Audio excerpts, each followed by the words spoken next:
ભારતનું સાચવતું હતું આખું. એટલે એમ કવિ કાગે એક ભજન લખ્યું છે કે અંધની આગળ આવ્યું રે એના મોભીડાનું માથું, મોભી કુંવરનું માથું રે રાજા દુર્યોધનનું માથું, પિતાના ખોળામાં પડ્યું રે એના મોભીડાનું માથું. સ્વાર્થી તો થવાય પણ સ્વાર્થી એટલું બધું પણ ન હોવું જોઈએ કે આપણા છોકરાના, આપણા પરિવારના, આપણા દેશના માથાઓ આપણા ખોળામાં પડી જાય. કે મોભી કુંવરનું માથું રે રાજા દુર્યોધનનું માથું, પિતાના ખોળામાં પડ્યું રે એના મોભીડાનું માથું. પણ કવિ કે છે પરિસ્થિતિ કેવી બની, સ્થિતિ શું હતી કે એના ને એના છોકરાનું માથું ખોળામાં આવ્યું ને એને ખબર નહોતી કે આ શું છે, શું છે એને ખ્યાલ નહોતો. એટલે બાજુમાં સંજય બેઠા હતા કે એને પૂછ્યું કે આ શેનું ફ્રૂટ છે ભાઈ? અંધ હતો ને, ખ્યાલ નહોતો, આંધળો હતો. એટલે આમાં હાથ ફેરવવા માંડ્યો. હાથ ફેરવતા ફેરવતા પૂછ્યું કે સંજય આ ફળ શેનું હશે તે જાણ્યું નથી રે જણાતું.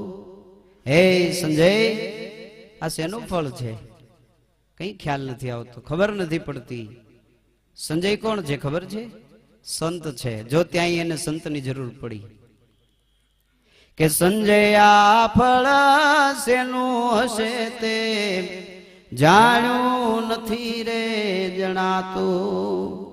પણ સુતજી કહે કે ભૂલી કા ગયા આ હાથે વાવેલાની વાતું, અંધની આગળ આવ્યું રે એના મોભીડાનું માથું. હે કેમ ભૂલી ગયા મહારાજ? તમે પોતે વાવ્યું તું ને ભૂલી ગયા? તમે જ આ બી વાવેલું મહારાજ, તમે ભૂલી ગયા કે? હું તમને યાદ કરાવું ક્યારે વાવ્યું તું. હવે ઝાડ જેમ ઉગે ને એની જે પ્રક્રિયા તમને બધાને મારે સમજાવવાની જરૂર ન પડે. હે કે જમીનમાં બી નાખીએ, પાણી પાઈએ, મોટું થાય ને ફૂલ આવે ને ફળ આવે, આ બધું મારે તમને સમજાવવું જ ન પડે. કે તે દિયા વૃક્ષ ના જુઓ બીજ વવાણા, તમે ભેળવ્યું ઝેરમાં બાથું. નાના નાના પાંડવો રમતા હતા ને મહારાજ, એના ભાથામાં ઝેર ભેળવ્યું ને ત્યારે તો કે આને બી વવાઈ ગયા. કે તે દિયા વૃક્ષ ના જુઓ બીજ વવાણા, તમે ભેળવ્યું ઝેરમાં બાથું. પણ એક વીઘો એને ધરણી ન આપી, એક વીઘો એને ધરણી ન આપી, ત્યાં તો પાણી એનું એ પવાતું. અંધની આગળ આવ્યું રે એના મોભીડાનું માથું. એક બી જમીનમાં નાખ્યા પછી કદાચ જો પાણી ન પાયું હોત તો એ બી ન થાત, આ દુશ્મનાવટનું જે વૃક્ષ થયું એ ન થાત. પણ એને એક વીઘો ભગવાન કૃષ્ણ ત્રણ વાર ગયો સમજાવવાની, એક વીઘો ધરતી ના આપી, ત્યાં એને એ બીજને પાણી પવાઈ ગયું. હે પછી કવિ કે છે કે લાખાગ્રહમાં જુઓ લાય લગાડી, ત્યાં રાત દી વધતું જાતું. લાક્ષાગ્રહમાં લાય લગાડી, આગ લગાડી, ત્યાં તો મહારાજ એ તો વધવા મળ્યું, મોટું થઈ ગયું કે બી. કે લાખાગ્રહમાં જુઓ લાય લગાડી, રાત દી વધતું જાતું. અને દ્રૌપદી કેરા ચીર જોટાણા, દ્રૌપદી કેરા ચીર જોટાણા, ત્યાં તો ફૂલડે લટલું થાતું. અંધની આગળ આવ્યું રે એના મોભીડાનું માથું.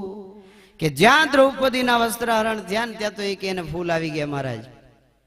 હે વિચાર કરો, ઝઘડો છે ને ત્યાં સુધી સારો લાગે જ્યાં સુધી હાથાપાઈ પર ના આવીએ ને ત્યાં સુધી ઘરમાં પણ રહે. પણ જે દિવસે હાથ ઉપાડીએ, જે દિવસે આપણે આપણા સ્વજન ઉપર મારવાની કોશિશ કરીએ ને, એટલે એ ઝઘડાનું એવડું મોટું વિશાળ રૂપ આવે કે ત્યારે પોતાના સંતાનોનું માથું આપણા ખોળામાં આવીને પડે.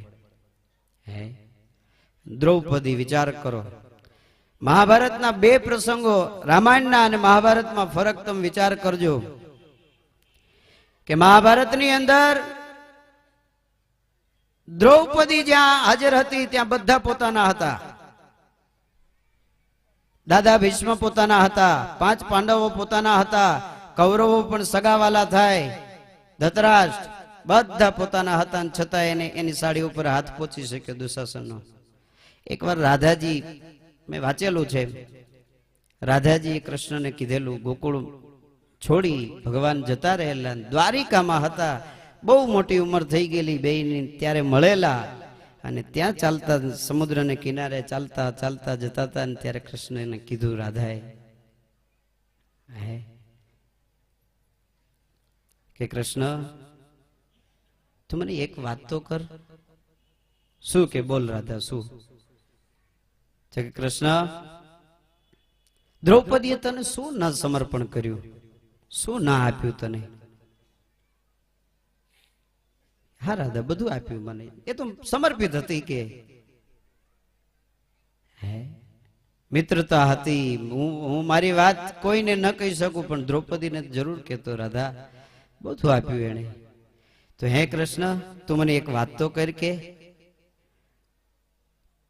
જો આટલું બધું સમર્પણ કર્યા પછી દુશાસનનો હાથ તેના સાડી સુધી કેમ પહોંચવા દીધો? આટલું બધું સમર્પણ કર્યા પછી પણ તને એટલું એમ નહીં થયું કે મારી મિત્ર છે અને હું એનો હાથ દુશાસનનો હાથ એની સાડી સુધી કેમ પહોંચવા દઉં? ત્યારે કૃષ્ણએ બહુ સરસ જવાબ આપ્યો હતો કે જે ઈર્ષામાંથી જે અભિમાન આવે, ઈર્ષાનું જે બીજ હોય ને એ માણસને આવા સુધી પહોંચાડી દે છે. એટલે કે દુશાસન એને ઈર્ષા થઈ, એને કીધેલું ને અંધના દીકરા અંધ હોય, કે એ જે બોલી ને એના પરિણામે એને ત્યાં સુધી દુશાસન પહોંચી ગયું. નકર કોઈ તાકાત નથી કે દ્રૌપદીના વસ્ત્રો સુધી દુશાસનનો હાથ પહોંચે. અને કાકલુદી કરતી હતી, મધ સભામાં લઈ આવ્યો ને, કોક તો બચાવો, હવે તમે બધા મારા છો, કોઈ તો મને બચાવો.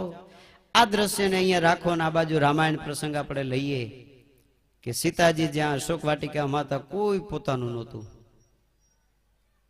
કોઈ નહીં પોતાનું, બધા પારક્યા હતા, છતાં પણ રાવણ હાથ ન લગાડી શક્યો. એનું એક કારણ સત્યની સ્થાપના હતી. ત્યાં જ્યારે જ્યારે રાવણ સીતાજી તરફ આગળ વધ્યો ત્યારે મંદોદરી પોતે વાળી ગઈ છે કે નાથ લંકેશ વિચારજો લેશ મન, હે લંકેશ વિચાર કરજો, આ કરાય નહીં. મામા એને રોકેલો, એના ભાઈએ પોતે રોકેલો, બધાએ રોક્યો, કારણ સત્યની સ્થાપના હતી. મહાભારતમાં સત્યની સ્થાપના ત્યાં કોઈ બોલી નહોતું શકતું. ભીષ્મ જેવા ભીષ્મ બેઠા હતા, પણ છતાં કહી ન શક્યા દુશાસન એક ડગલું આગળ વધ્યો તો તારું માથું તારા ધડ ઉપર નહીં હોય, એવું નહીં કહી શક્યા. હે અને દ્રૌપદી કાકલુદી કરતી હતી, કોઈ બચાવો, કોઈ બચાવો, અને કોઈ નહીં આવ્યું. અને છેલ્લે ભગવાન કૃષ્ણ ઉપર વિચાર કર્યો કે હવે મારો નાથ ભોળ્યો, આ ભગવાન કૃષ્ણ મને કાળિયો ઠાકોર બચાવશે, કે એ કાળિયો ઠાકોર બચાવશે એવી પ્રાર્થના